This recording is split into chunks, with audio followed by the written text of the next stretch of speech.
You know, a lot of people get upset at me because I call riding motorcycles working.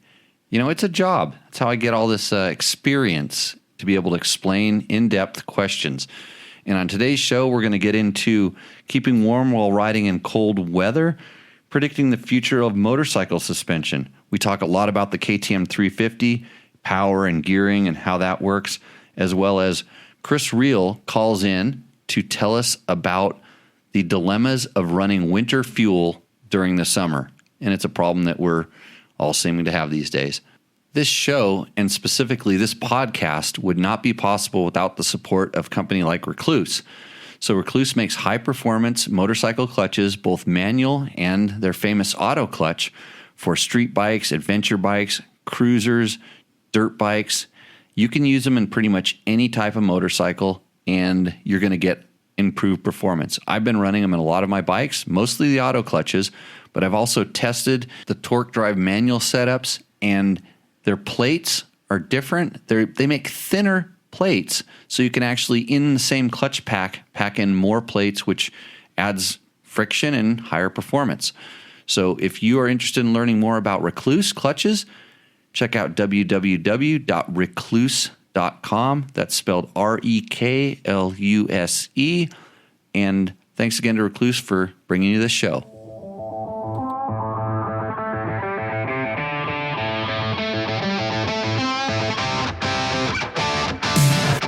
Okay, I'm going to start the show on time because it is 7 o'clock. Logan, what do we say at 7 o'clock? Welcome to Tech Talk. Taco Tuesday. It's the show where we talk about motorcycle and motorcycle-related comments. Comments. That's right. Motorcycle-related comments, as well as products. That was pretty good. You're going to be that voiceover guy pretty soon. You're going to hear Logan's voice. You're going to tune a little bit with one of those voice-o-matron things.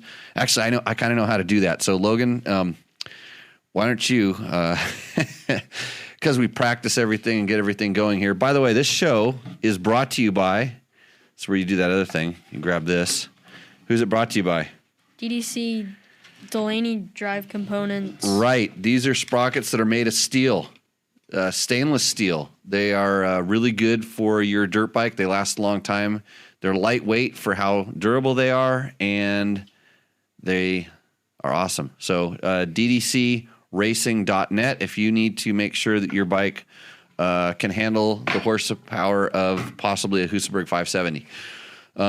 Also helping us out in the show is Takomoto, and I got my cable so I can program my motorcycle and make it better for Jimmy, because I just Jimmy rig everything. That's coming along. What else do we have? Oh, yeah. I don't like to say that word out loud because it's a good club with a bad name. But enjoy the pain. Hey, check out Jerry Bernardo, JB Black on Facebook if you need awesome graphic design. Something like this. Actually, that's a limited edition shirt that you can't get anymore. I would wear that shirt on this show, except on the front it just has the little logo, and on the back it's that. And I think that looks cool because I agree with the saying. What is the saying, Logan? Ride dirt, eat pizza, live forever. Exactly. What could be better in life than doing that? Even if there's coronavirus going around, you're going to survive if you ride dirt, eat pizza, and live forever. So, welcome everybody. Thanks for joining us. Who else did I miss out on the sponsors? Climb. How could I forget that? Probably because I'm wearing a Climb beanie because my head gets cold. And so Climb is always been helping out dirt bike tests from the beginning, which is super awesome because I love wearing Climb gear. It's the most durable gear. Logan even wears Climb gear sometimes, don't you? No. No? Why not? Why don't you wear Climb gear? Because I haven't given you any? Yeah. Because you don't think it looks cool? No. No? Yeah. Well, it's we'll get you in Climb gear one of these days. One of the days you'll grow up and you'll realize how important it is to, use technical layers like they make. You know how when we're out riding and it's freezing cold and I'm like all comfortable and you say, I'm fine, no, I'm cool. And what do you do? And you're like shivering. I don't have that problem. That's old age and treachery just torturing the youth. But it's because I have really good climb gear. And if it's in between the seasons, it's tricky to dress right now. But if you need to dress properly and use the intermediate layers that Climb makes, that pullover that I did that's up on on dirtbiketest.com, the Power Cross pullover is my personal product of the year from like last year till now. So you can read about that. Also up on dirtbiketest.com. Actually, go to the Facebook page because this is not on the website, but on the Facebook page, which you're kind of on if you're watching this show, or if you're watching it on YouTube or listening to a podcast, you might have to search back a little bit, but check out what Scott Hoffman made today. Like, I don't know if I necessarily approve of this, but he wants to clear some of his mountain bike trails because he's getting like scratchies on his legs or whatever. So he welded basically essentially knife blades on the side of his fork lowers. And so at about 12 inches up, he's got like a 6-inch long looking knife blade thing that sticks out off the side. And it's evidently supposed to slice the weeds down to give you a little more clearance on the side. Lots of interesting comments on that, which most of them are well-deserved. But that's up there. Hey, we posted up kind of a little video series that a friend of mine, Phil Walker, did on how to make a rally road book. So if you have any interest in rally, how these guys navigate, what it takes to make a road book, it's a pretty cool video series to kind of give you the tools and the stuff that you would want to, if you wanted to go make a road book, which actually adds a whole interesting dynamic and dimension to just going riding your dirt bike. Logan, you going to ride a dirt bike with a rally road book on anytime soon? I hope. You hope? Yeah. You want to make one? Yeah. I have all the tools here. You can watch that video series. That's your homework assignment for tonight. All or, right. Whenever you have time between all that massive amount of homeschooling you're doing. Watch that video series and, when you get bored, then go back and watch it again. And it'll probably take a few tries, but it's pretty cool. And what else is up there? Tomorrow morning, breaking news on dirtbiketest.com. Although I already saw somebody blew the embargo. There is a bike that might be maybe a KTM 390, and there's a full video test that will be up on Dirt Bike Test first thing in the morning. So probably on our YouTube channel and all the places. So, yes, check that out. And then compare it to the other tests that people do, because we actually took some time to do this one right. And we'll see how that goes. Before we started the show, Mark DeShane, mentioned that he was glad that coronavirus was going to give us some more viewers. He was thanking coronavirus for the success of our show. Thought that was pretty awesome. Have a lot of our regulars in here. Victor is on here. He wanted to know how the trail mowing was going with the bike. Victor, I had nothing to do with that. I think you and Scott might get along. Victor would get all excited about something like that for sure. Yes, and well, else. So later on in the show, this is pretty cool. Chris Real, who is our petroleum engineer, friend of the show, motorcycle sound testing guru in general. Chris Real, I said Real. Chris Real I'm going to call him, and he's going to tell you why the coronavirus is bad for your dirt bike. He has proof and evidence, because he always does. So that's a good one. We'll probably do him about halfway into the show. And Matt Mattoon called in. He's stuck in the Zoom meeting where he's probably tutoring young influential kids like Logan that are missing out on school. So good for you, Matt. That is better than sitting here and having to listen to me babble, right, Logan? No. No. You don't want to go to Zoom school? No. No. Do you want to go riding dirt bikes? Yes. Tomorrow? Yeah. With me? I know you can't, but Yeah. Really? You learned from last week because I beat you up a little bit Yeah. for saying no to wet dirt. Yeah. You know what I rode on Saturday, Logan? Guess what bike I rode? Husky? No. Oh. Like it rained a little bit. The dirt was wet. There was a lot of traction. Oh, Husberg. Right. Yeah, exactly. Let's see. Just checking out the comments. Hey, what was our first question? I put the first one on there because I wanted to get to it quick. I told the guy I would answer his question early so he didn't have to hang out for all our useless banter. Eric. Eric, what does Eric want to know? Okay, I will ask a legitimate question. Just adding more fork oil made them stiffer, and why? What increments, 5cc or 10cc, should I add at a time, and just the comparison side, or also the rebound? Oh, compression side, or also the rebound. I have already changed the springs for my weight and played with the clickers, but they seem too soft in the bottom of the stroke. 2018 FE 350. Thanks for the show. I'll try to follow your advice. So he is basically, just to decode that, he's asking about adding oil to his forks, what it does, which side to add it to. And since he's talking about a FE 350, that sounds, and if I'm getting my answers right, that should be an open cartridge WP front fork. But adding oil to forks in kind of most forks, what you're doing is you are basically taking up airspace. You're filling, the oil is not really compressible. It's like water. Water, you can't compress water. Oil is the same way. I don't know the exact of it, but it doesn't compress nearly as much as air. So you're reducing the air volume inside of the forks by adding oil. So most manuals will give you kind of a minimum and a maximum, and a lot of times that's in cc's or a volumetric, cc measurement. Sometimes it's in a measurement of fork oil height, and the manual will generally be very descriptive of how you're supposed to do it.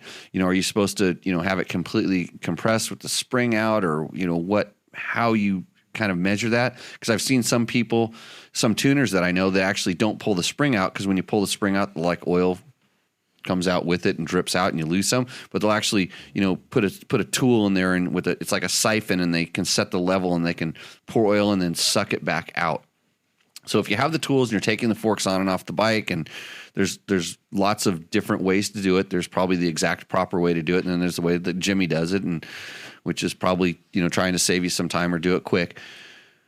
And it can all be measured. What you don't want to do is put too much oil in the fork so that there's not enough, so that it can't compress all the way. So basically hydraulically lock, because not only will it hydraulically lock, if you hit it hard enough, it may blow your fork seals out, which I know people are really scared of blowing out their fork seals. But has anybody ever really blown out a fork seal? No, I have testing. I mean, it was kind of, we maybe knew it was going to happen, or we were kind of pushing the limits of what happened. So I've seen that happen.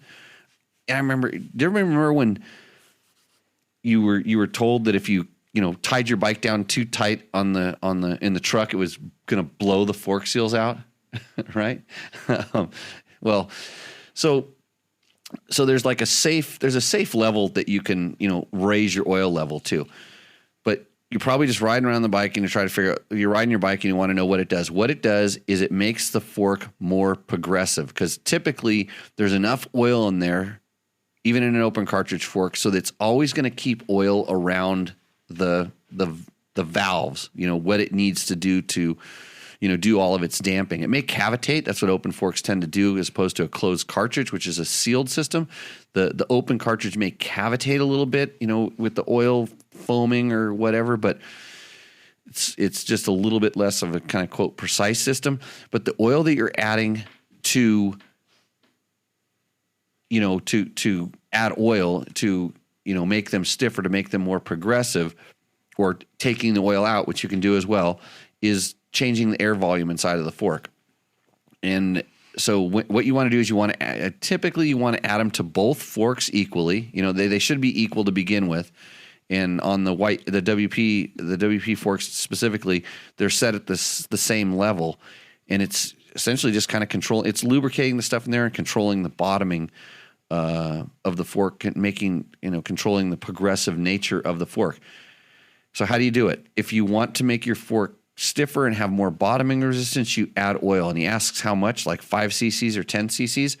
I will take a syringe, take the air bleed screw out, and pump in 5 cc's at a time.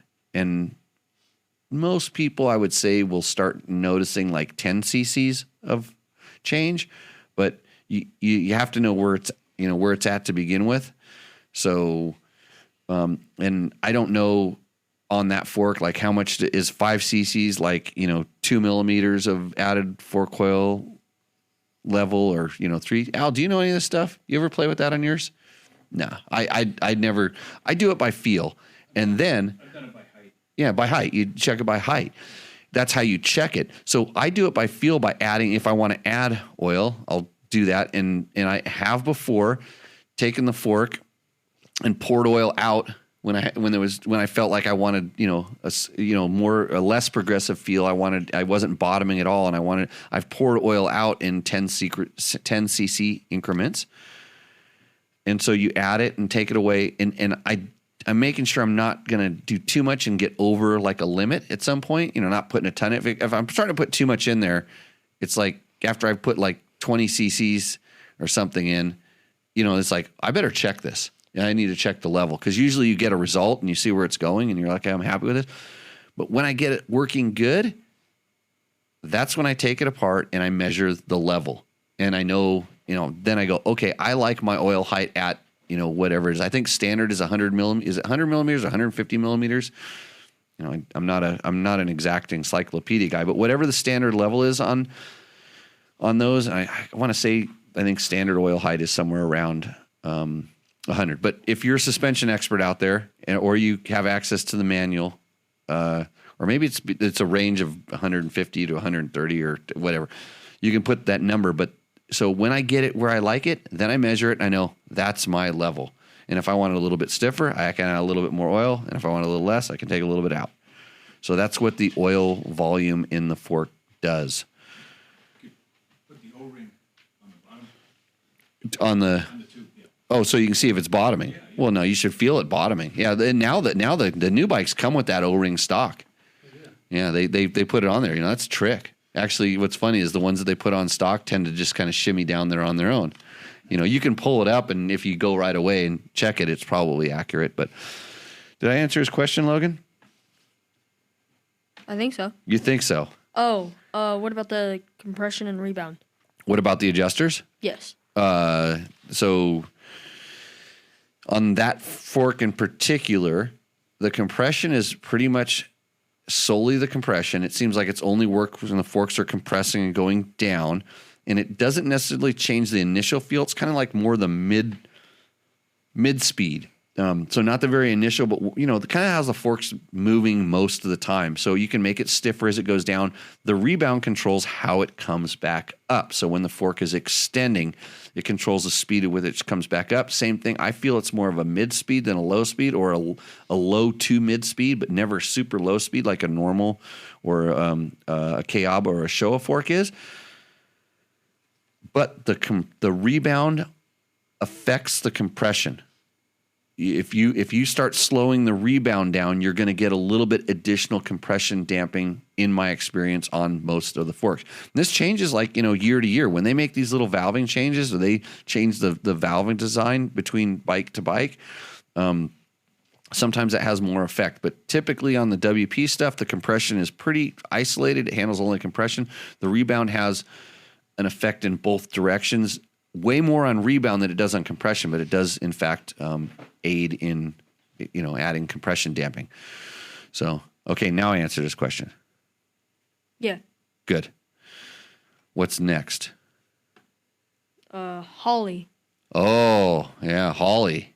It's when I get the emails from the girls, you get I'm always a little concerned because I know something's funny, something's up. Hi, Jimmy. It occurs to me that you haven't responded because this isn't your responsibility within... What? I haven't responded to a girl? Okay, go ahead. It's not my responsibility. Within dirt bike test. Uh-huh. If that's the case, apologies for the several messages. Could you point me in the right direction? As mentioned before, Probably. As mentioned before, more than 500 companies have raised $38 million in working capital via our inventory. Whoa, 38 million. Wait, Holly, I can't believe it. A girl's reaching out to me to offer me 38 million, allegedly. Yeah. Okay, keep going. I'm interested. I'm all ears. You can have the money in your hands within 14 days, and you only pay back the amount financed as you sell the inventory. Oh, wait, sell the inventory. Yes. I got it. Okay, keep going. Yeah, I'm a little lost here, but keep reading. We're also 30% cheaper than other alternatives such as AR Factory, /MCA, etc. Mm-hmm. Best, Holly. Mm-hmm. No, okay. So Holly was well, I thought maybe it was the mustache, but now I understand that she was reaching out to the wrong person. Logan, would you like 38 million? I think I was the wrong person. I need to put her in touch with somebody who's maybe better equipped to, handle that level of responsibility and money. So Logan is my new financial dirt bike test financial consultant. So maybe I'll get you Holly's email and you can reach back out to her.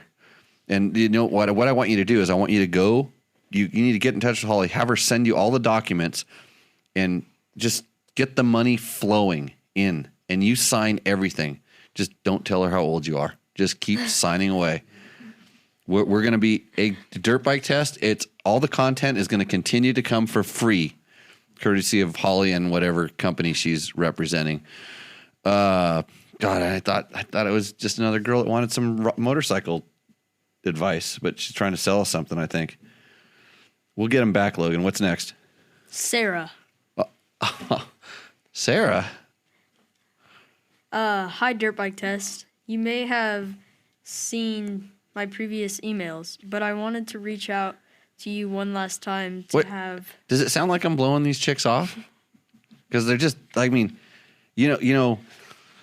you what, Logan, sometimes you go through these dry spells and just girls won't even talk to you, but there's times when they just keep beating down the door because they want something from you. I don't know. Go ahead, keep going. One of the last times you work with us on a possible collab. I work for a brand called Blank that creates health and fitness supplements and apparel. Oh. Our goal is to fuel people with the best product possible and inspire them to rise up. Right. We'd love to have you a part of our team. Oh, yeah. If you're down, below is the guideline of what we'd be able to offer you. You'd get 25% off our product for life. Wait. So they're for life. Well, so basically, I only have to pay 75% to get it. Yes. Oh well, I still have to pay to get it. So what's that going to do for me? I don't know. So let me give you a little business marketing here, Logan. This works in the motorcycle sponsorship industry too, by the way. Just so you're saying. So instead of charging me full price, they're going to charge me 75%, but I still have to buy it, and then they expect me for that discount to start talking. So, but they're still selling the stuff. It's good. So you could say, hey, guess what? I'm sponsored by the blank, the whatever company is. So I'm going to put you in charge of the what's the last line? What does she call it? It's a marketing ambassadorship program.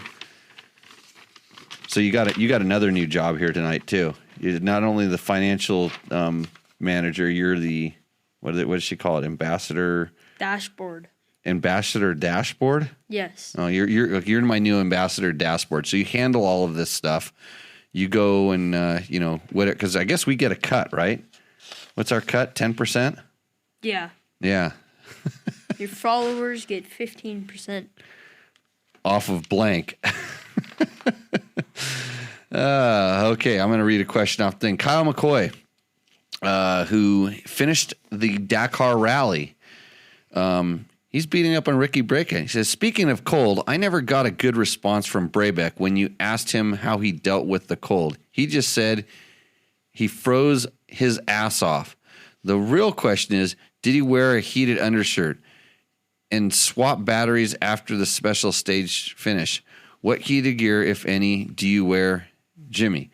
Well, Ricky answered the question. He doesn't know how to stay warm. He froze his ass off, and I know he froze his ass off because he didn't have. I don't know. I don't know exactly what he wore. If he did some of that battery warmth gear, I think he had battery gloves, and maybe I don't know if they had the socks and stuff like that. But what do I wear? Climb, of course. Climb makes the best underlayers, and they have this stuff called, I think it's called Aggressor, and they have 1.0 and 2.0. It's a mid layer or underlayer that I use, and they have really good socks that so it's a slightly thicker. They have some nice wool socks. It's a company that makes snow gear. They know about how to keep you warm, and they have really good information on layering and stuff like that. So that's what I use. But I also like to use some sort of I like layers really work well. So having a shell and like compact, tight shells, read the Power Cross pullover test on Dirt Bike Test, watch the video. There's just ways to kind of like layer up with stuff. I have some heated gear, and the problem is I ride so many different bikes. Having the plug on the bike ready to go is a giant pain in the butt. Heated grips go a long ways in keeping you warm if you can keep your hands kind of warm. And when I was riding Dakar, I rode this interesting motorcycle with cylinders sticking out the side. Those things kept your feet warm, as well as heated them up when it was 100 and something degrees outside. So it just kind of depends on pick your poison. So, yeah, I will tell Ricky that he can't come back to the show because you didn't like his answer. So you'll blame you. Okay. Kyle, hey, good to see you out there. Let's see. Everybody figured out what bike I was riding now. Is there another good question there? Logan? On here? Yeah, that's your cue. You know why I like Logan? Why he's the best co-host? Anybody know why he's my favorite co-host? I don't speak. Well, you just did. Why'd you say that? Oh. You're coming around. Yeah, let's more time talk about me. Okay, go. Hector. There is a guy in a video that shows this is on the Rekluse Explained video. Right. And there's a guy that shows a Rekluse with some rubber parts all shredded with just 6 hours of driving. And I think is the most advanced any option, but about it. Thanks in advance.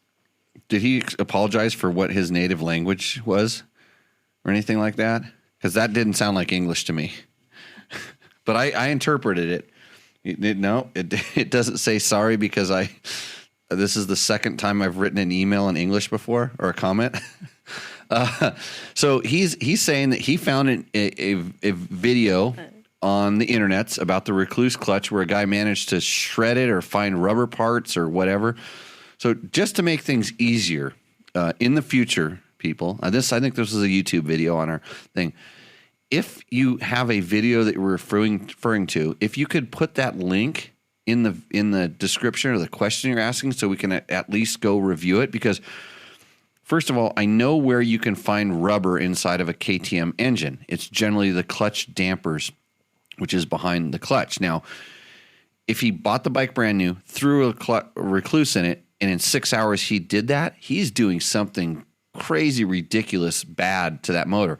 But if his bike had 200 hours on it, and I don't even know what KTM's service intervals on it, but it's not that long on that. That's probably on the bikes that have that. That's probably the number one wear item I would keep an eye on is the rubber dampers inside the clutch. Because if you let them get really bad, they, all of a sudden you've got free play in there and they're just not going to do their job. So I'm guessing that's where the rubber stuff came from. It doesn't have anything to do with the Rekluse. That's the dampers not being serviced properly, not being bad. I've seen it's a tight fit when you put that basket back together. Sometimes you actually have to kind of get it pressed back down if you don't kind of know some techniques and ways to do it. If it's loose and those things start hammering, they're going to blow up and they're going to go all over the place. Rekluse actually makes I can't tell you if it's better. They make a replacement or an upgraded, what they'll call upgraded rubber damper for those clutches. I have them in a couple of my bikes. I'm using them to try to see if I get more time. My Jimmy's service interval on those is roughly 50 hours. That's when after 50 hours, I know they've been in there that long, and then I start paying attention to it. And if especially your 4-stroke, starts making a ticky cam chain-ish sound, it's not the cam chain, it's the clutch. The reason I know is because I replaced the damn cam chain in a bike because I couldn't find out where the sound was coming from, and it never occurred to me that it was the clutch, and it was.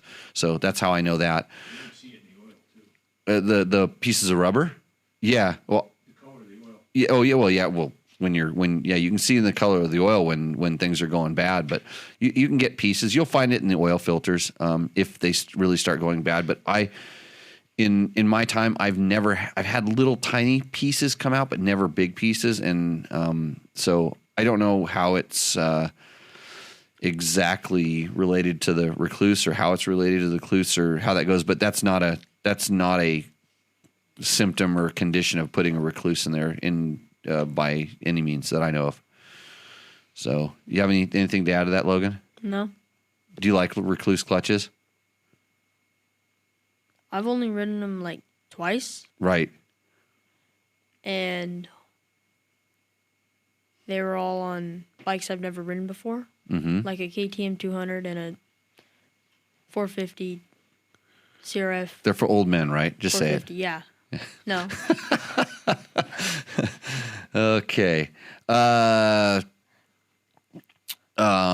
Isn't adding through the bleed hole of a closed cartridge fork adding to the oil inner chamber? The bleed hole of a closed cartridge fork is generally adding to the outer chamber, Don.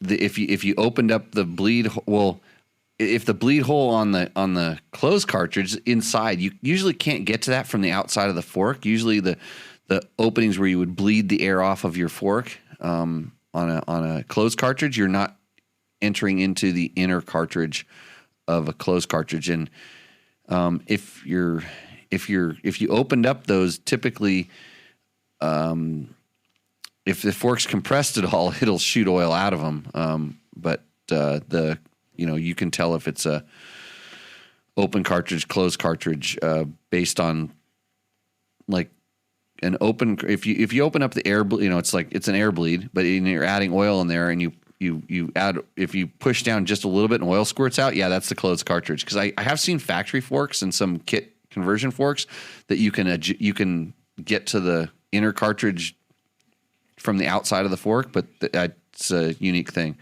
So careful with that. Victor asks, do you think that the future motorcycles would be using smart fluids on suspension so you can change damping conditions on the fly, push a button, and change the viscosity of the oil?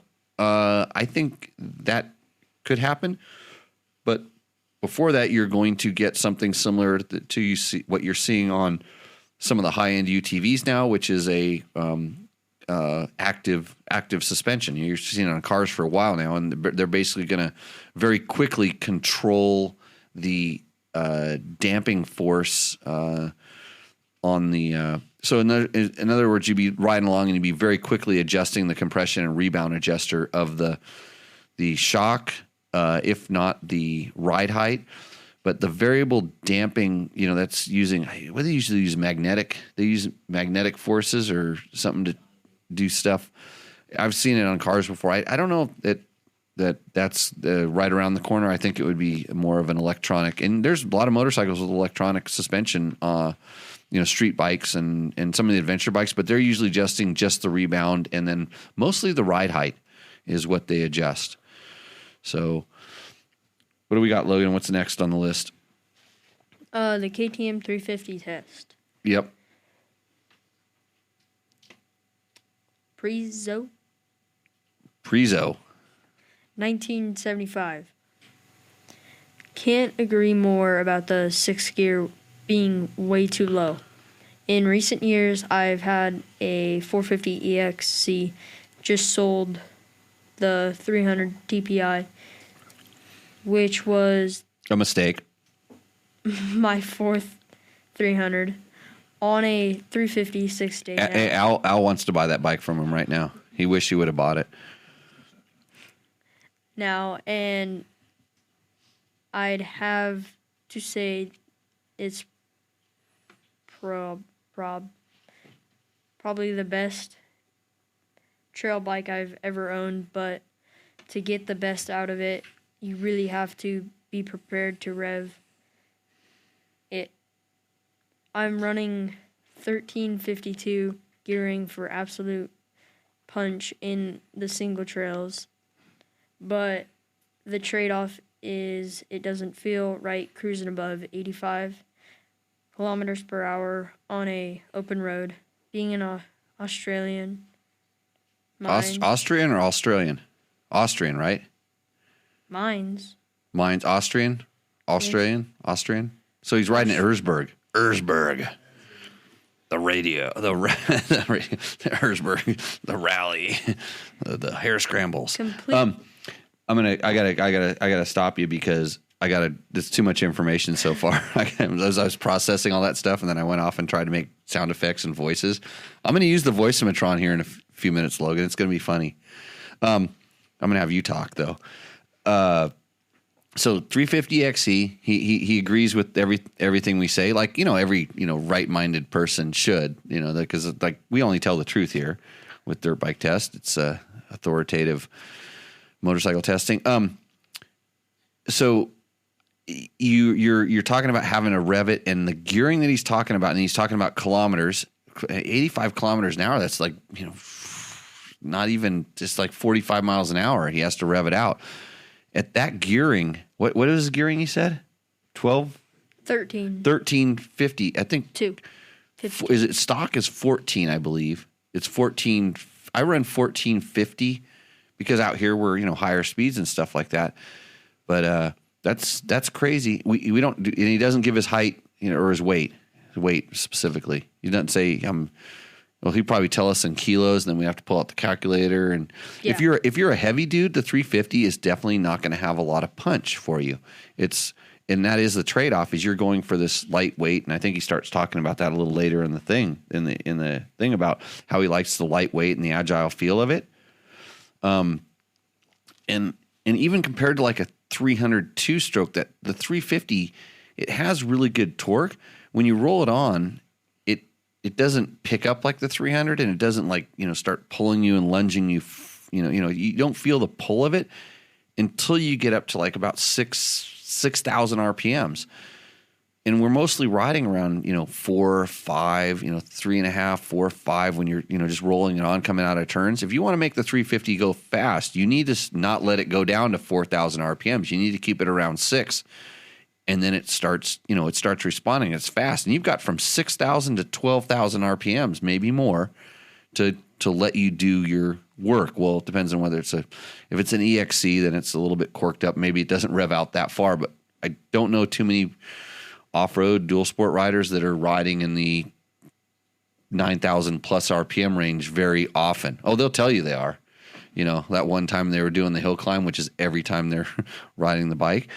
But yeah, so you're never going to get that level of thing. And if you're changing the gearing,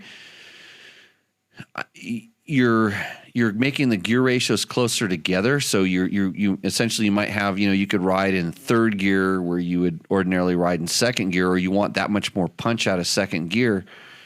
And yeah, that's gearing, when you start tightening it up, it closens up the gear ratio. So At that point, you can ride in both third and fourth, where before maybe you could only ride in third, and you'd have to really make sure you revved it before you hit it into fourth. Now it doesn't make that big of a difference between the gear switches. Does that work for you? Does it answers the question a little bit? Okay, where are we going next? What does he ask after that? I think I've answered that first part.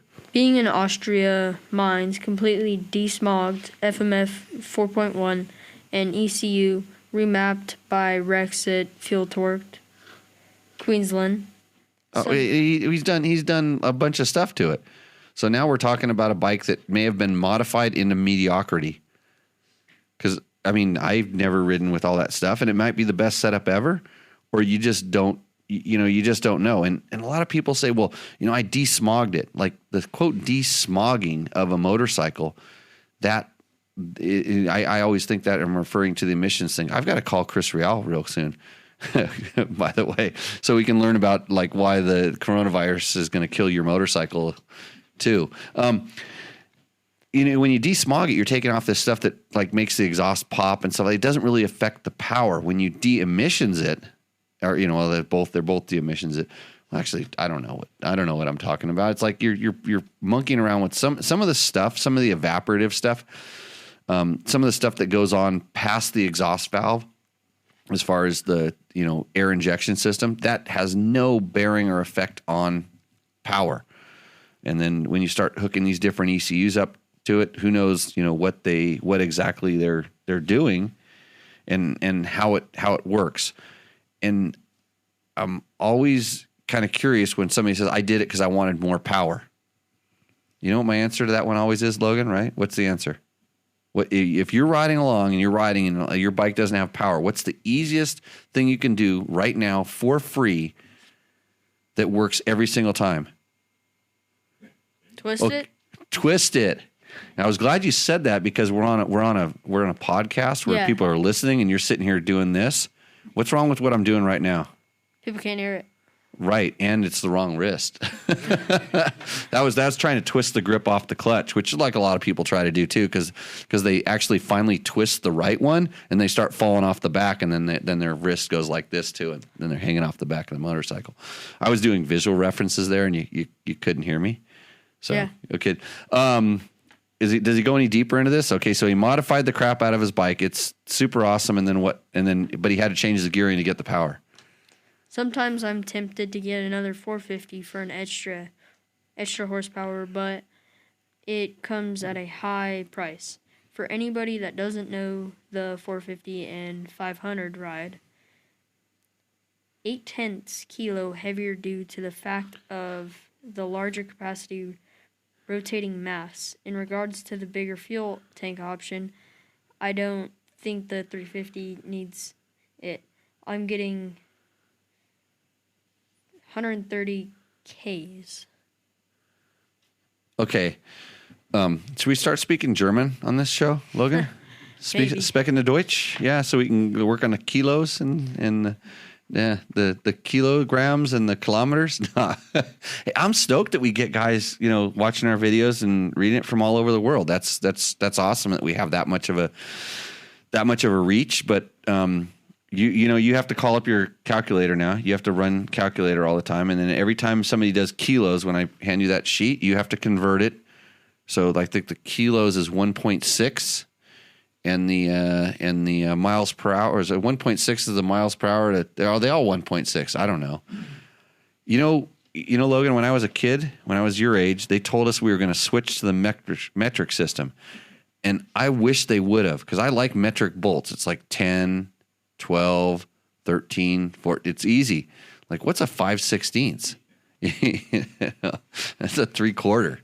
But, but we kind of switched on some stuff, But other things were still, it's so easy, like divide by 10. I can handle that when we start 60 minutes in an hour, 60 doesn't. I get confused. So pay attention in school, Logan, and especially in this homeschool that you're doing right now. It's good times. I'm going to give Chris Real a call. Why don't you start rattling off the next question? Are you doing math? Or are you texting your girlfriend? Math. Okay, good. CRF 250 rally. Enrico. Yeah. Someone knows if it's possible to put a CRF 450L engine in that bike. Want to do what? What does he want to do? Put a 450 motor? You know, anything is possible. Enrico? Yeah. Why are you wasting your time with a CRF 450L motor? Why? You can find Gixxer 11 million motors all day long. Actually, you know what's even better? Cummins diesel, right? Like, just look, you can fit anything you want in there. I've got a Cadillac in the yard that used to run pretty well. It idled nice, and then it backfired and it caught on fire, allegedly. Right, Gabe? And you could put that.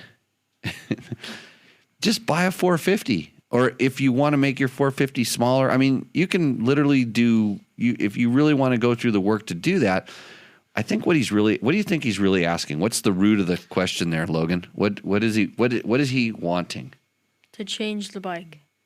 He wants change it from he factory. wants a CRF 450L rally, doesn't Yes. he? Yeah. I think he should just say that. I know he wants to make one, but he'd much rather have Honda make one or have access to one, and I think that'd be a great bike. I mean, their 450L is a really nice bike. It's good at what it's doing. If it was as performance oriented as the CRF 450L is, and it looked like a rally bike, I think people would be really happy with that package. I think that'd be a really good thing. I'm trying to find Chris Real's phone number here. He texted it to me, and then I have two numbers, and let me try to find the right email. You keep reading questions there. Okay. Alan says, why do you say the spirit of the XR400 is that bike? I know the XR400 well. He's talking about Berm Cannon's video about the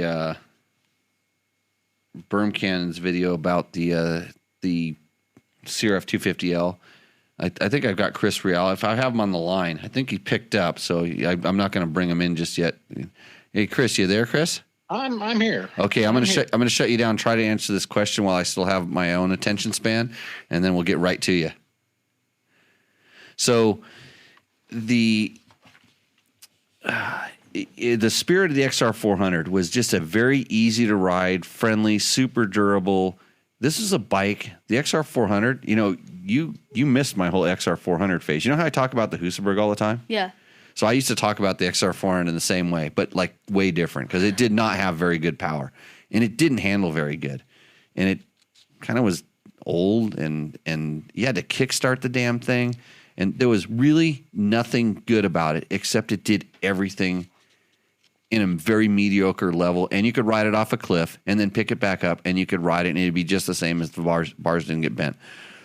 You didn't have to work on it.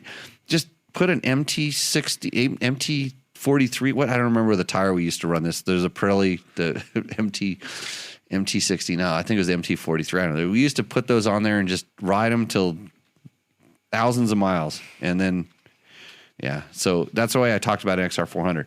The CRF 250L is that kind of same bike. It's not really good, you know, and we're talking about the L, not the Rally. I think it's just a great bike at doing, you know, putt-putting around and doing good stuff. And if you want to know about another bike that might be kind of in that same category, check dirtbiketest.com tomorrow morning. And if you're listening to this podcast 6 months from now, check dirtbiketest.com in the morning, and it'll still be up there. And you'll be late to the party, but you'll see how good we are at testing motorcycles. So I think that's a good answer, and I'm going to bring Chris back on to the show. Chris Real, how you doing? Doing good, Jimmy. Thanks for calling in. I'm surviving. Luckily, in our state, we're allowed to get out, and we're still not like locked down on home. We're kind of just supposed to distance. That's why I keep Logan away from me, and because he might have a super spreader girlfriend that we don't know about. I hope he does. Yeah, I see constantly over there texting somebody. She's got him on the back burner. I need that question sheet that's underneath the thing there. Did you read that whole thing, Logan? Read the first page. Most of it. There's a lot of notes on here. Yeah. So why I have Chris on here is because he texted me, he said, hey, the coronavirus is a concerning thing for a lot of different things, but how is it going to affect your motorcycle? Chris is a very well-respected figure in the motorcycle product testing industry. He does DPS technical, and he does research and tests methods with fuel challenges, sounds, lubricants, all kinds of, that stuff where every once in a while Jimmy needs an expert to come in and say, shut up, Jimmy, I'm going to start talking. So, Chris, tell us what's important about the fuel.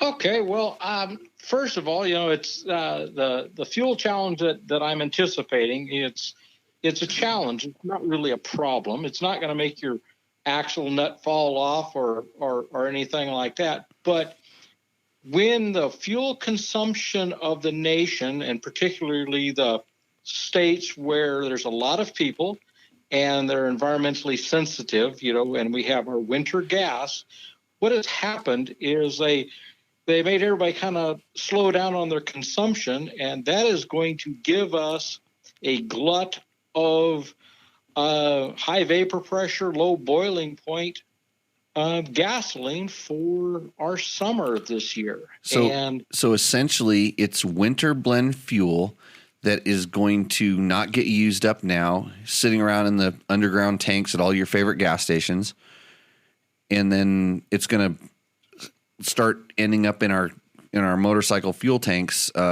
during the warmer summer months. Correct. And tell us why that's bad. Well, number one, it's not just the fuel that's sitting at your local gas station. There's probably millions of gallons of it at the refinery level that's going to find its way to your local gas station. Oh, well, so, if I would ride my Husaberg 570 a lot more, which burns a ton of fuel when I'm taped in like fourth or fifth gear in a sand wash, that wouldn't be much of a problem, right? Nope. No. Where it's a problem is when that Husaberg gets a little bit low on fuel and you start doing a Jimmy ride where it's you really get the motor hot. What's going to happen is that low boiling point fuel can boil in your fuel tank, and then you get a frowny face. Especially, I'm not kidding you, especially on that bike, because that bike is that fuel tank is everywhere from where the air filter is, which is where the gas tank used to be, and it's all like nestled around this exhaust pipe that has a hard time being routed around the entire chassis to get out the back, and the subframe is a gas tank. So yeah, I've boiled plenty of fuel on that bike. Well, the fuel that we're going to that we have right now, and is probably going to go for the next 2 or 3 months for sure, has a fairly low boiling point that can cause us some grief, just because of the vapor pressure being relatively high, meaning it expands. And so if we start getting warm days, above 80 degrees, 90 degrees, I fully anticipate some boiling of the fuel in the in the system. So you say at at a surface temperature of 90 degrees, for instance, that could actually cause the fuel to boil. A portion of the fuel is going to, we call that the initial boiling point. A portion of the fuel is going to start to form a bubble. Okay. And then it kind of keeps going. And it kind of keeps going. And it's not such a big deal if you've got a half a tank of gas, but it can be a very big deal if you've got a quarter tank of gas, because the accumulated heat starts becoming a problem with the minimal quantity of fuel that you've got. It essentially heats the fuel quicker, and there's no place for it to dissipate, so we just have boiling fuel. You have boiling fuel, and your fuel pump doesn't like to push bubbling fuel, and your carburetor certainly doesn't like to push bubbling fuel, and so you're going to get a lean condition. So Yes. just, there's, it's not the end of the world, of course. It's just something that I expect, some guys to have some challenges with, and there are some workable solutions to this challenge. And the biggest thing is, probably trying to keep certain parts of your fuel tank a little bit cooler, so you don't have so much radiant heat going from the engine or the exhaust pipe into the fuel. Cool. And this is kind of cool because you did send me a list of stuff, which I'm gonna read off in a second, on ways that things like myths that you can change about this and stuff you can't. But a couple of side notes. So I just want to kind of point out, we should probably put a timestamp on this right now. It's like, hey, I'm telling you that. So when you're out riding and we get the email in in July, it's like, hey, I was riding my motorcycle, which you may have got gas in, May, and it's still the same gas that was in a plastic can sitting in your garage, and you poured it in your bike. And all of a sudden my bike started hiccuping and stalling. Do I need to get a new ECU and desmog my motorcycle? Oh, yeah. No, you were down to a quarter tank and your fuel had a low boiling point, and it started doing some funny stuff. Yeah, it's the fuel boiling. So just, I'm gonna refer back to this episode, Gabe, make a point of this when we get that call or that question. Like, I was riding my bike and all of a sudden it started running like crap, and I stopped, and 2 hours later it started right up and ran perfect for another 20 minutes, and then it did it again. You think I'm going to get that question, Chris? Oh, beyond the shadow of a doubt. All right. So you say, and you brought this up, that, putting some sort of, heat barrier like that, like that nice gold or silver insulation layer on the bottom of the tank can definitely help. True. What about putting additives in the fuel? No, it's not. An additive isn't really going to change the condition that we're going to experience. It's the initial boiling point. Very volatile. Constituents in the fuel. It's sort of like kindling on the campfire. Once you put a lot of kindling on the campfire, you are kind of stuck with it until it burns out. That's a good analogy. So is octane the only specification in fuel that is important in gasoline? Because everybody's all worried about the octane number. Oh no, octane. Octane is resistance to knock, and that's fine for high compression, and it gives you an idea of the the anti-knock quality. But there's a whole lot of other specifications that make a tremendous difference on how an engine runs. And, when you're tuning for a condition, whether you want peak horsepower or you want more torque, octane is one of the things personally that I'm aware of, but I'm not overly concerned with, unless my compression ratio is very high or I've done something unique with the ignition timing or fuel trim. Yeah. But And you as well as I know that when a manufacturer releases a stock motorcycle, it's probably been run on like 91 octane pump gas, and that's how it was typically tuned. Absolutely, and it's the manufacturers will they'll do two methods of testing, or actually three. They'll use certification fuel when we're looking at making sure we can get through the emissions duty cycle and all of that. But then we look regionally, whether it be Australia or Brazil or United States, at what fuel is going to be used for that vehicle. Probably by the masses, and then the jetting and timing gets adjusted to match the fuel. And so most of the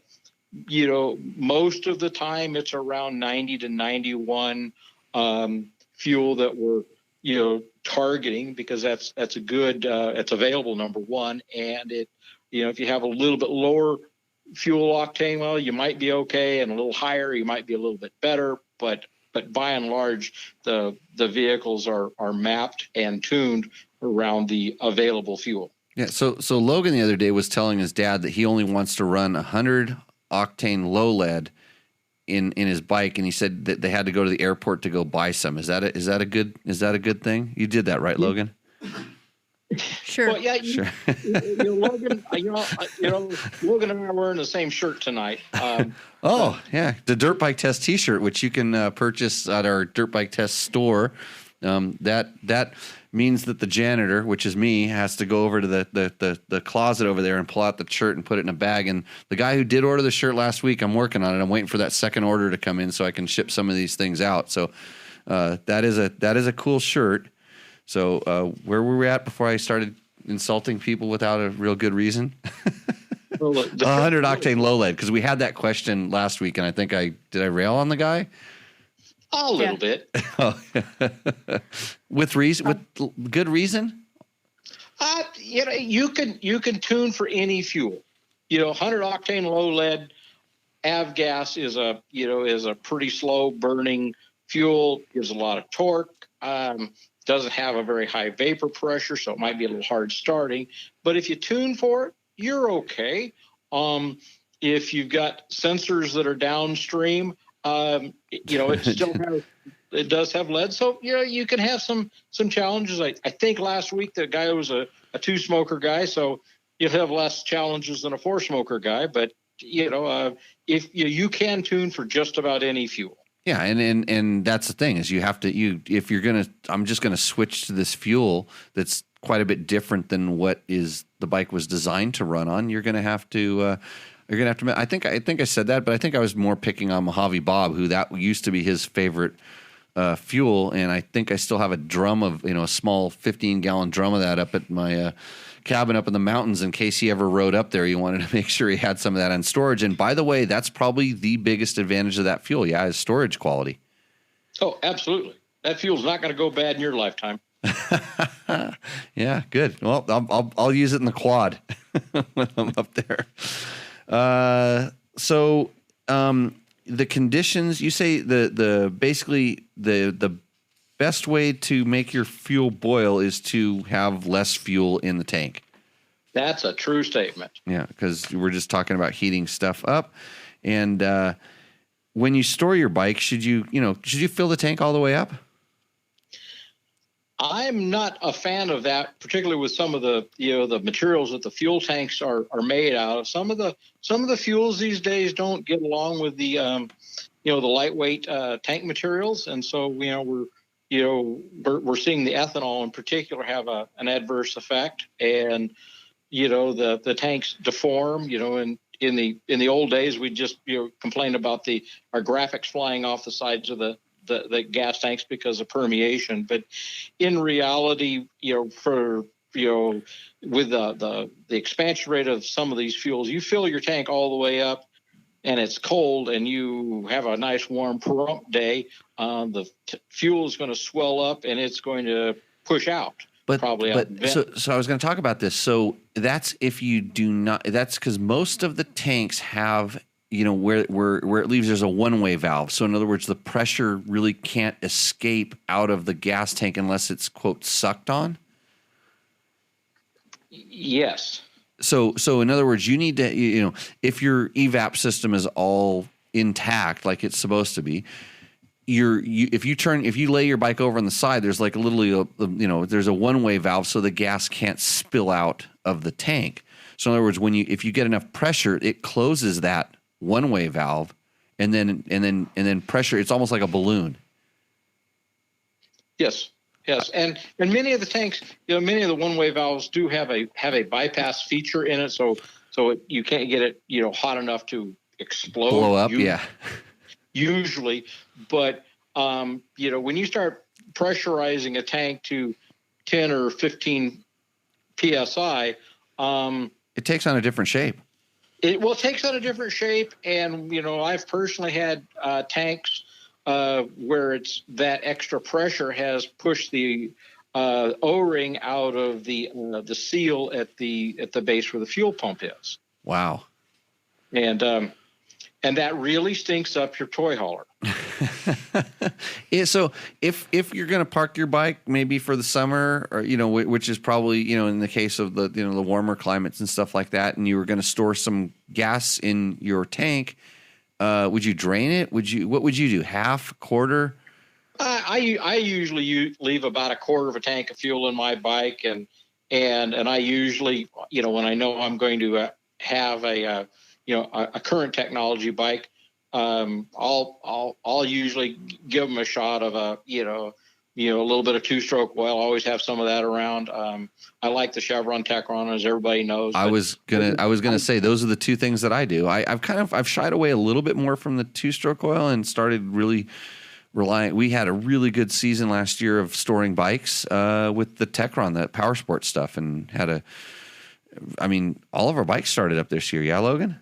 Yeah. That's one of Logan's job. He gets to start the bikes up, and it can be tricky after they've sat in a hot container. We try to start them up once a month, once every 2 months to just kind of get some flow going through there. But I think that's good, valuable advice. But if you're going to take your bike out with that kind of gas in it,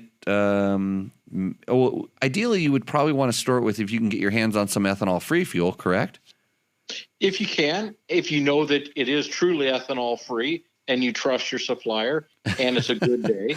Yeah, I saw you did have a note about can you trust gas? Is it 100% consistent, or I always wonder. I go to this tank and there's one nozzle coming out in 3 different grades, and so when I push 91, how long does it take for it actually be 91 coming out? And when I stop it, does the guy that pulls up next to it buys 87 get a quarter gallon of 91? Yeah, and I'm not a real trusting individual on that, but I'm also anymore. I'm not, I don't have that many fuel related problems, so I can take a little, a little bit of variance, but your bike will run better on fresher, better fuel. And the point of my my virus email to you is just a little heads up for the guys that if your bike starts getting hot and running weird, it's not the ECU, it's probably the boiling fuel, and we'll get through this. And no, wait, but should I take the reeds out of it? Absolutely. What if it's a 2-stroke? Oh, you take those out too. Okay, good. Yeah, because I like that. I always like those ones. Well, there's my Husaberg doesn't have any reeds in it, and that thing hauls ass. Yes, doesn't your Husaberg have the reeds down in the engine compartment? Does it have a reed valve in there? In there to do any oiling? I don't. I should know, because I did take that thing all the way apart, but I don't remember. I don't think yours does. It was the Vertimatis that had the reed valve. Well, yeah. Remember that was the trick that Husky did when they made that the then revolutionary new light 4-stroke motors. They took all the oil pumps out and they used the downstroke of the piston to through a reed valve to pump the oil that had evacuated down into the crankcase out of the crankcase. So it was essentially like a dry sump using a reed valve. Yeah, a little one-way valve. Yeah, and it worked great until you got a little piece of stuff that holds the reed open. And I heard last week that reed valves are now just coming apart inside the intake tracks and causing every single bike with a reed valve to blow up instantly. Well, at least one bike did it, and then there was a picture on the internets, and all of a sudden every single bike did it. So, hey, well, Chris, we got to get you back in here sometime. It's kind of funny because I used to get oil questions, every week, quite a few, and I had you on here. We did the oil. We talked about all the oil, which is episode. Gabe's going to tell us what episode it is within the next 30 seconds as he's shaking his head and going, "Is this my job?" And it's like, uh-huh. So Chris was in for actually you can search Tech Talk Taco Tuesday and Chris Real, REAL, and I'm sure you'll find his episode 33, episode 33, and you will learn a lot about oil. And all of a sudden, the oil questions stopped. And we had the Rotella jokers for the next month or two, but they all faded out because they realized that we said that the best thing to have in your bike as far as oil goes is what? Oil? Logan, that's the exact perfect answer. Oil. You have oil in your motorcycle. That's the best oil to have in there. Is just make sure there's oil in it, right? It eliminates probably 99% of the problems that you'll experience with oil. Would you agree with that, Chris? Oh yeah. But I do need to come up and see. I want to do a little experiment. I'm going to take a can of orange paint and I'm going to mark all the burn spots on Interstate 15 between Baker and State Line, and because this fuel, you think this motorcycle guys whine and have problems. I mean, our bikes run crappy and they vapor lock, and then they cool down, we go again. When this has an issue with some of the cars, the pressure buildup can rupture a fuel line, and then we have a crispy critter on the road. So I'm gonna do a survey on the late use of winter blend gasoline. Yeah, I mean, and it's going to be the 1980s motorhome and the poor guy that's going to Vegas to Oh wow, that early. Hey, Gabe, you know what Chris is talking about on the phone right now? Because they can't hear you here live in the studio. He's talking about how certain different fuels and stuff cause cars to light on fire.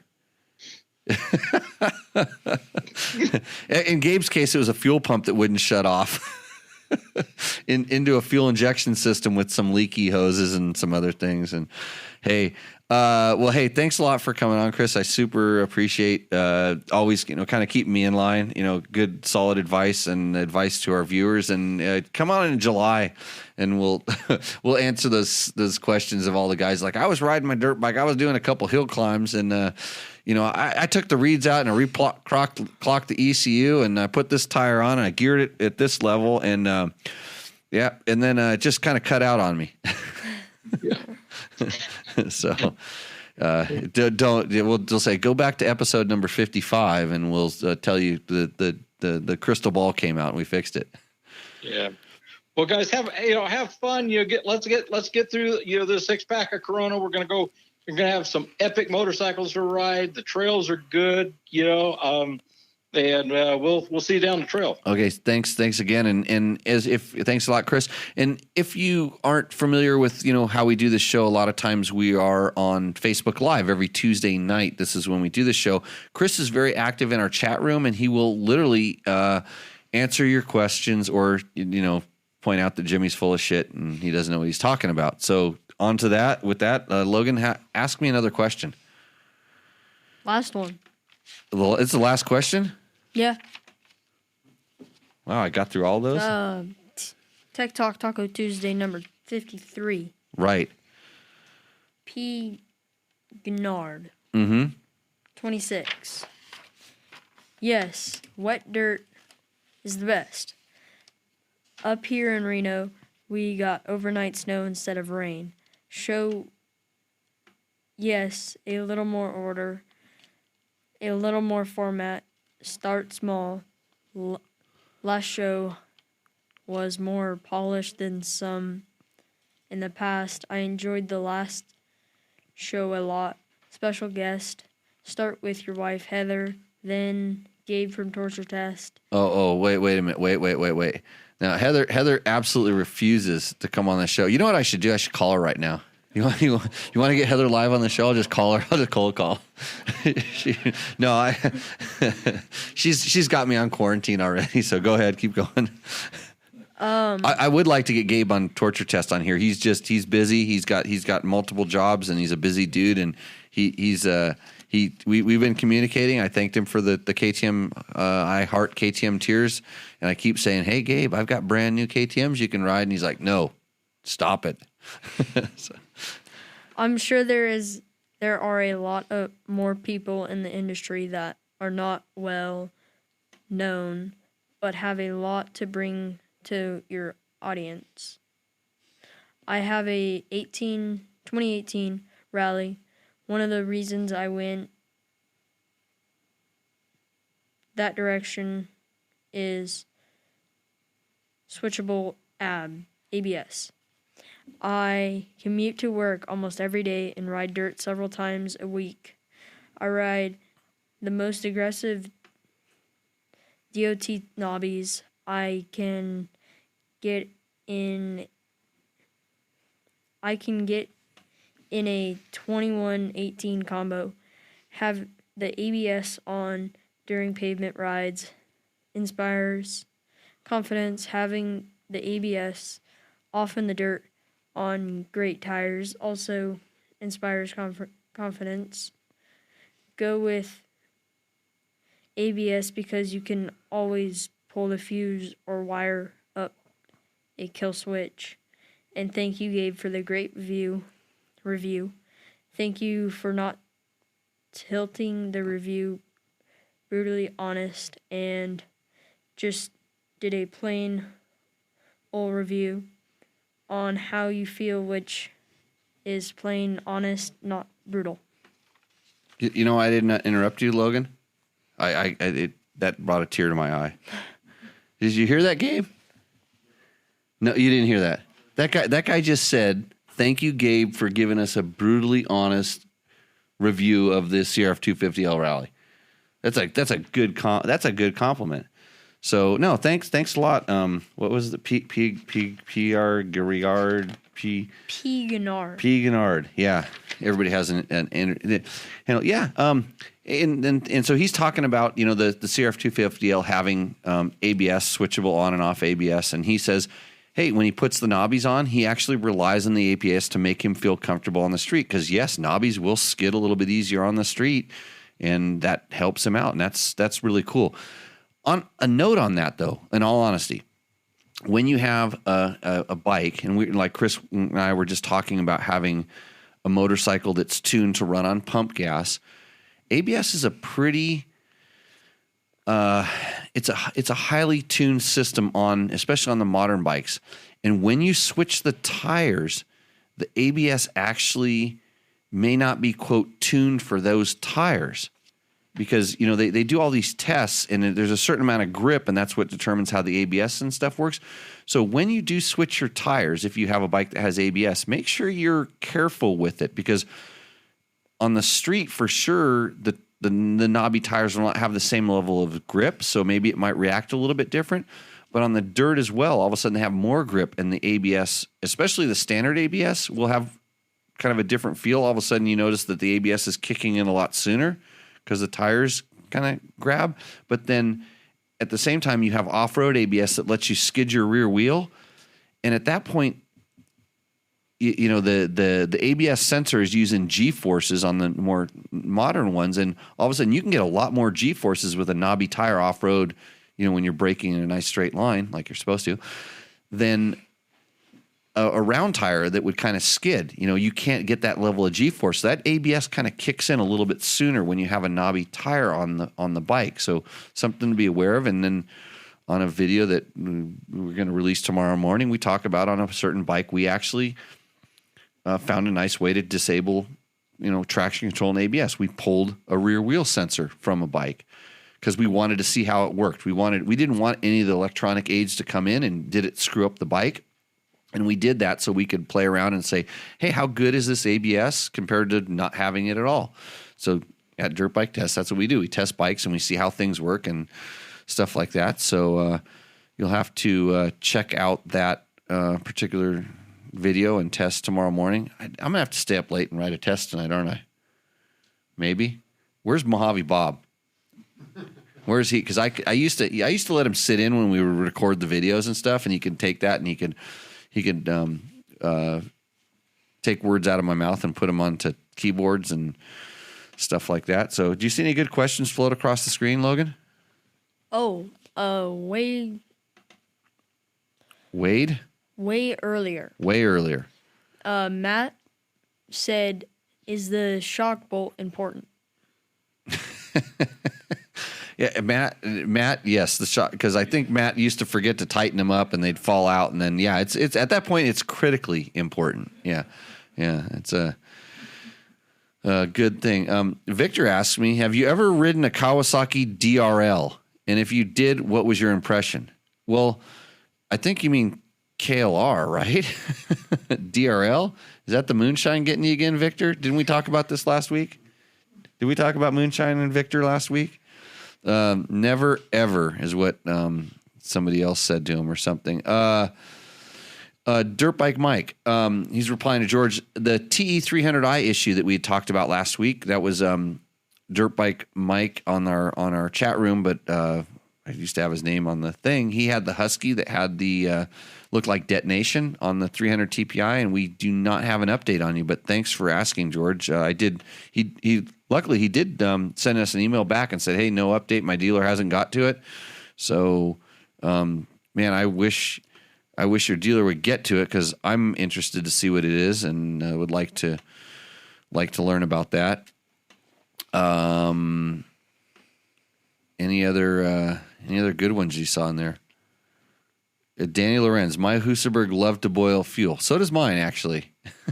Because when you're making that much horsepower, you know what comes with horsepower, Logan? Heat. Yeah.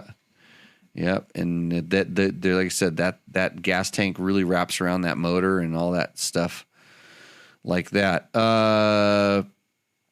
Let's see. People are chit-chatting about some different things there. Everybody's thanking Chris for some really good information. Kip Boosie says, great job on blah, blah, crying. Getting my new to me 500 EXC this weekend based on Jimmy's advice. So, I think I got a call here. I think you need to rip the reeds out and make it work, like you're supposed to, because there's no way I would ride a stock 500 because it just doesn't have enough power. Right, Logan? Okay, Heather, you've called into the show. You're live on Tech Talk Taco Tuesday. I note this. I didn't call you. You called me. I know. George told me to call. I don't know why. You don't know why? No, I wasn't watching. Sorry. You were recommended as a guest on Tech Talk Taco Tuesday. That was the first. They said the first person I should have on the show would be you. Really? Yeah. So don't be like George and have your mixed drink and with the ice in it, and don't be shaking the cup. I just started to make dinner. Yeah, that's good. Al said. I just got home from work. I know. Al said hi. Hi, Al. Yeah, Al wants a hug, but he's not abiding by the coronavirus guidelines. Heather has an essential job where she's a smart person that works doing important things. And that's why I can do dumb things and ride dirt bikes and talk about motorcycles all the time. Right, honey? Yeah, there's no dumb things on your side. Yeah. Okay. Thanks. Just propping me up. I guess we should, while you're on the line here, while you're making dinner, let's, what's the number one question we want to ask, Heather on the show here, because it's going to take him a second to respond because there's a little bit of a delay, but it'll come through. It's rare that I'm on. Well, you've never been on. Like last week or the week before, I remember it was, you were sitting here and you were like hiding because you knew I was going to do this to you. But George tricked you and made you call into the show. You thought you were just going to call and check up and see how I was doing. It is 8:21. I should be done with this. You're done with the show. Yeah. 30 minutes into it, or 20 minutes into it. Yeah. Farther than you usually do, right? I'm going to ask you a question. Okay. Jeffrey says, I don't know if I can help you. I'm thinking of a Honda Sierra 450L as my next bike. What do you think it would be a noticeable upgrade over my current plated WR 450? I really don't have any issues with the WR, just thinking of something new. I would say 95% of my riding is in the desert. What says Heather? I don't know. Yeah, WR, I don't know the characteristics. I know the 450L, I don't know if that's the bike that I didn't like the stalling, where the clutch is set up a little bit funky. Yes, that is the bike. Okay, so I don't like that characteristic of that Honda. But I was making you ride like super technical trails on it. Yeah. And he's riding out in the desert. I do always love the characteristic of a. So is the Yamaha the one that I rode in Baja? Yeah, I think so. I rode two. Yeah. Yeah. You had the WR and the FX down there. That's right. You did ride those two bikes. The WR was better characteristic than the FX was very pipey. Like you had to be on the gas all the time. Yep. And the WR was a lot more. You can ride it more mellow. I always like to lug bike. Yes. I don't like to have a bike screaming. I'm an emotional rider, so I think An emotional rider. I like that. yeah. So the noise of the bike makes a difference for me, but that's just the Heatherism. Mm-hmm. So I like the characteristic of the Honda versus the Yamaha, honestly, better than the Yamaha. Wait, you like the Honda better than the Yamaha? Yeah. But you don't like. I like how the Hondas can lug. I like how to lug the bike, but then they have the power off the bottom of the bike. So when you give it gas, you feel that drive. You're just saying this because you're friends with Johnny Campbell. No, that's how I feel. That's Okay. my opinion. I think so. I think you're right. The Yamaha is like a. It like pulled my arms out of my socket. The Honda? time I was riding it mixed. No, The Yamaha. Oh, The FX was. The FX for sure. But the he's talking about the WR. That was the one that Jen was riding. It was good. No, I rode the WR most of the time Hey, because you made Jen ride the FX. I made Jen ride the FX. Jen was watching Jen was on the show earlier today. So yeah, Jen rips now. So. Yeah. So Jen. Well, she always has. So Jen Morton, that's Tim Morton's wife. They own Baja Bound Adventures, and if you're ever going to go riding on a tour down in Mexico in Baja specifically, and you want to go with one of the funnest groups, check out Baja Bound Adventures, and they will probably. They're real riders. Tim, I remember when Tim quit his job at Achirby's to say, "I'm going to start a tour business," and I'm like, "You're crazy. How's that going to work?" And what's it been like? 25 years now. They're doing. Also, Jen does the Hooters on Scooters ride, which is a really fun ride for women who want to ride Mexico and have a good time. Are you going this year? I hope so. You hope so? You got a factory ride? Yeah. I don't know. Do I? You don't know? I don't know. Are you going to ride a WR? Or are you going to ride a CR450L? What do you want? I think I'll ride the CR450L if I had the choice. That's good. Well, my media rep at Honda is unfortunately no longer the media rep at Honda. So I'm gonna have to rebuild some relationships down there. But I know this guy Johnny Campbell. You might know him too. We might be able to pull some strings or something like that. So Jeffrey, I'm hoping that we answered your question. And here's just a blanket answer. If I were riding in the desert, I would favor the CRF over the WR. And when you say CRF-L, I would actually look at CRF 450X if you don't need a license plate as about getting the CRF 450L. But if you need a license plate, the only option in those two bikes is the L. The Yamaha WR does not have a license plate. It's only green sticker. But the WR is also corked up, kind of like the CRF 450L is stock. And then there's ways you can do some tuning on those bikes to get what you want out of it. And then no matter what you say to San Felipe Bob, and no matter what he answers, he's going to try to sell you a Yamaha. Yeah, he's just going to be a Yamaha guy. I'm going to scroll down here and see if you got any questions from the chat room. People are liking that you're going on Hooters on Scooters. They're happy that you're online. And where's Victor asked you a question in Spanish, or he was chit-chatting on one of his other forums, and he forgot that he came back on a dirt bike test. So, he's talking about the mezcal. So, the stuff that I got you for, no, I don't know. The mezcal in Mexico.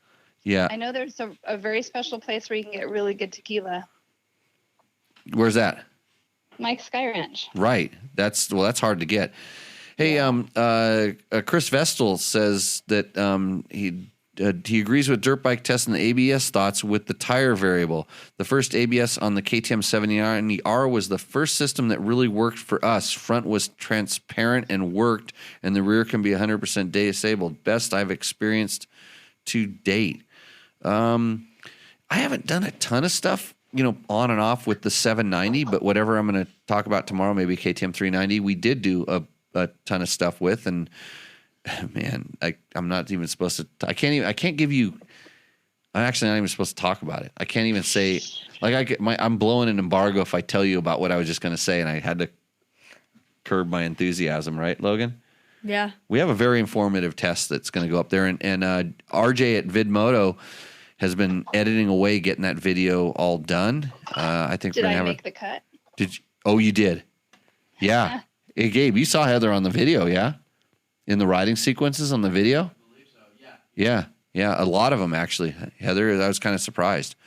So Crazy. you got almost as much as me. It's kind of like I'm going to fire you. So Victor says hello, and he was, Hi, Victor. and when he said DLR, he was talking about the diesel KLR, which I'm pretty sure that you do not want to run 100 octane low lead in it, even though that seems to be the go-to gas for most of us, right, Logan? No, good. Yeah, I don't want you running that in your whatever bike you ride over here, especially your sister's bike. Did you tell everybody that so when me and you and your brother went riding mountain bikes the other day, your brother was riding mountain bikes with us, and then she got mad when they called her a boy. That was pretty funny. But if she could ride like a boy, that's good. Dude, she rides like a boy. I mean, she rides Yes. good, and she's only been on a mountain bike for what, a few months. That's way too tall for her, by the way. But she powers through it, and it was good times. So Chris, I did mention the 390 ADV. That's the video that's going to go up tomorrow morning, and I think somebody else already blew the damn embargo and put photos up and stuff of it. But we've had it for a while. I've been riding it around. That was a super top secret bike. And it's probably not super exciting for a lot of you hardcore dirt bike guys, but this is a pivotal bike for KTM. I mean, it's getting that early adventure rider, the new rider. There's not a lot of really capable smaller adventure bikes in the market, so we're going to see what we think of that bike tomorrow morning, and then you can kind of make your decisions. I think Gabe, you've ridden it, yeah. Yeah, allegedly. Yeah. Logan, did you ever ride it? Nope. Just around this house. Oh, just around the house. Around the houses. So, cool. Well, Heather, hey, thanks for calling in. I'll check in with you a little bit later. Glad Okay, that was good. nice appearance on the show. I'm sure you're going to have your own little segment pretty soon, like Logan. Like Logan has Logan's moment of silence, and Heather will say it'll be Hooters on scooters. So, okay, we'll talk to you soon. Okay, bye. See ya. Bye, everyone. Have a good day. Yeah, I can't believe she called in because usually she runs when I think she thinks I'm going to put her on the show. Okay. Cycle News teased that bike. Did they do it online? Nobody was supposed to put any information on until the 15th. That was what I was told. Actually, I didn't sign anything, so I should just drop the test right now. Right? Usually I have to sign an agreement, an embargo agreement, and all that stuff, but I'm actually holding my word. My word's worth pretty good. Jeff Provost asks, how do we get more kids on dirt bikes? Logan, that's your question. That's for you. How do you get more people, specifically kids, on dirt bikes? Close the schools. Yes, close dear. schools. What grades do you get in school? B's. B's. How come you don't get A's? Well, I A's in my some classes. Okay. Yeah. Close the school. No, I didn't really want you to say that answer, but you know who gave you that answer? Who fired that answer over? My dad. Right. You know why he wants to close the schools? Because he wants you around the house doing chores so he doesn't have to. Right? Am I right about that?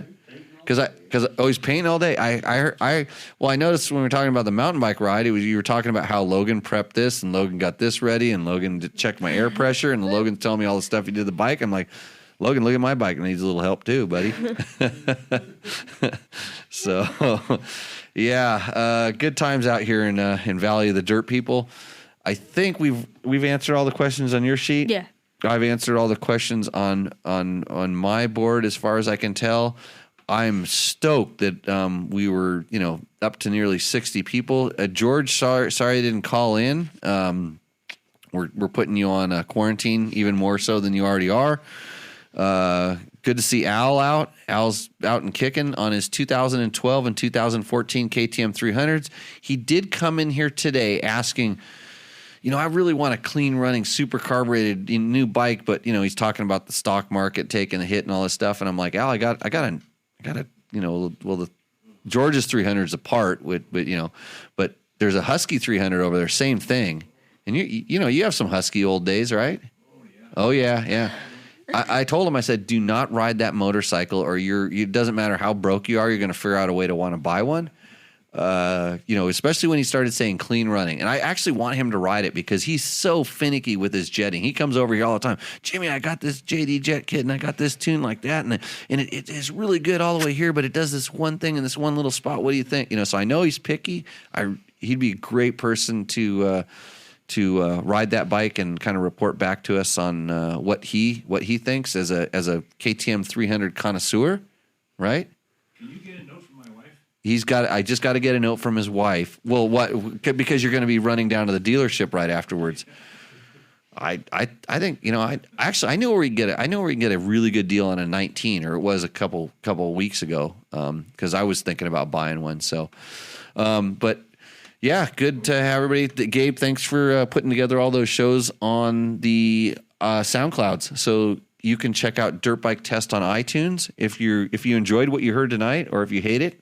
A lot of people like to listen to stuff when they hate it, and then they can send us hate mail. Just attention it to Gabe. I'll pass it on to him. Just send it to Jimmy@dirtbiketest.com, and then attention Gabe. I'll make sure he gets it. And thanks to, what was that guy's Pigard? For saying thanks to Gabe. Pigard, right? Pigard. And but yeah, so we're wrapping it up. Anything else? Nobody. We've done all the business. We lasted an hour and 34 minutes. That's pretty good. One of these days we'll get a sponsor and we'll go to 2 hours. We'll have real segments. Logan will stop talking. We'll get him back to silence where he belongs. And good times. Hey, thanks everybody for joining in. For everybody here, Jimmy, Logan, dirtbiketest.com. And I got to say thanks to Climb, DDC, and who else? What's our Taco DDC Tech Talk Taco Mike, Taco Moto. Thanks everybody. We'll see you out on the trails. Cheers. So that exciting episode of Tech Talk Taco Tuesday was brought to you by Rekluse. Rekluse is a maker of incredible auto clutches and a whole lot more in the clutch department. They make street bike clutches. They make dirt bike clutches. They have clutches for your adventure bike.